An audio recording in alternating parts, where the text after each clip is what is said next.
महाराष्ट्र हे देशाचे growth engine आहे. कृषी, उद्योग आणि सेवा क्षेत्रात राज्य आघाडीवर आहे. महाराष्ट्राची वैभवशाली परंपरा आणि गौरवशाली वारसा पुढे नेण्यात सांगली जिल्ह्याचे योगदान बळकट करण्यासाठी कटिबद्ध राहू असे सांगून पालकमंत्री चंद्रकांत पाटील यांनी विकसित भारत 2047 या राष्ट्रीय ध्येयाच्या पूर्ततेसाठी जिल्ह्याचा सर्वांगीण विकास करण्याचा संकल्प असल्याची ग्वाही दिली आहे. महाराष्ट्राच्या 67व्या स्थापना दिनानिमित्त आयोजित मुख्य शासकीय ध्वजारोहण कार्यक्रमात दिलेल्या शुभेच्छा संदेशात ते बोलत होते. पोलीस कवायत मैदान विश्रामबाग येथे आयोजित या कार्यक्रमास महापौर धीरज सूर्यवंशी, जिल्हाधिकारी डॉक्टर मैना घोष, विशाल नरवाडे, महापालिका आयुक्त संचिता महापात्रा, पोलीस अधीक्षक तुषार दोशी, अप्पर पोलीस अधीक्षक कल्पना बारोकर यांच्यासह अनेक मान्यवर, पदाधिकारी, विविध विभागांचे शासकीय अधिकारी, कर्मचारी आणि नागरिक मोठ्या संख्येने उपस्थित होते. कायदा व सुव्यवस्था अबाधित राखण्यासाठी आवश्यक पावले उचलण्यात येत असल्याचे सांगून पालकमंत्री पाटील म्हणाले, जिल्हा नियोजनमधून पोलीस विभागाकडील पायाभूत सुविधांसाठी 15,57,00,000च्या प्रस्तावाची प्रशासकीय मान्यता होऊन कामे प्रगतीपथावर आहेत. 6 पोलीस वाहनांवर 9 CCTV कॅमेऱ्यातून वॉच ठेवला जातोय. अंमली पदार्थ मुक्त सांगली जिल्हा अभियान हाती घेत वर्षभरापासून कायद्याचा धाक, जनजागृती आणि उपचार ही त्रिसूत्री राबवण्यात येत असल्याचे सांगून पालकमंत्री पाटील म्हणाले, CSR निधीतून जिल्ह्यात संयम उपक्रमांतर्गत 300 हायस्कूलमधील 600 शिक्षकांना प्रशिक्षित करण्यात आलं. त्या शिक्षकांनी त्यांच्या शाळेतील 8वी ते 10वीच्या विद्यार्थ्यांचे प्रबोधन केलं असल्याचं त्यांनी सांगितलंय.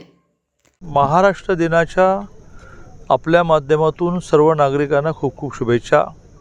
आज कामगार दिन पण आहे, त्याच्या शुभेच्छा, आणि आज बुद्ध पौर्णिमा आहे, त्याच्याही सगळ्यांना शुभेच्छा. महाराष्ट्र राज्याची खूप विक्रमी घोडदौड चालू आहे.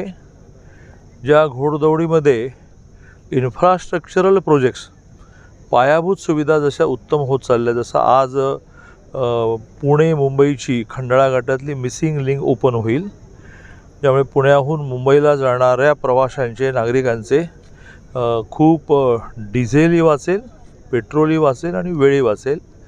तर ह्या आधी अटल सेतू झाला, मग सीलिंग झाली.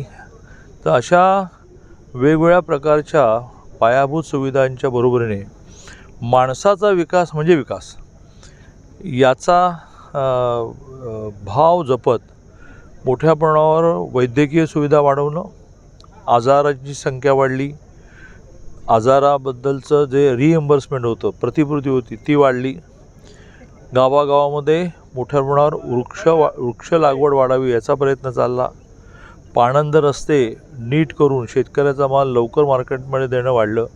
असा पायाभूत सुविधा आणि व्यक्तिविकास या दोन्हीचा व्यवस्थित बॅलन्स करत करत महाराष्ट्र शासन पुढे चाललं आहे.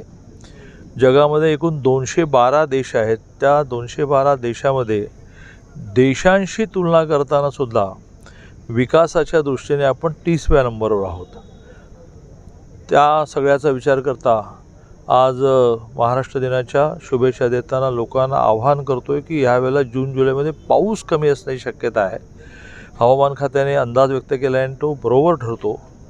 त्यामुळे 15 ऑगस्टपर्यंत असलेलं पाणी माणसांना प्यायला आणि जनावरांना प्यायला हे पुरवून आपण वापरलं पाहिजे असं आवाहन करतो.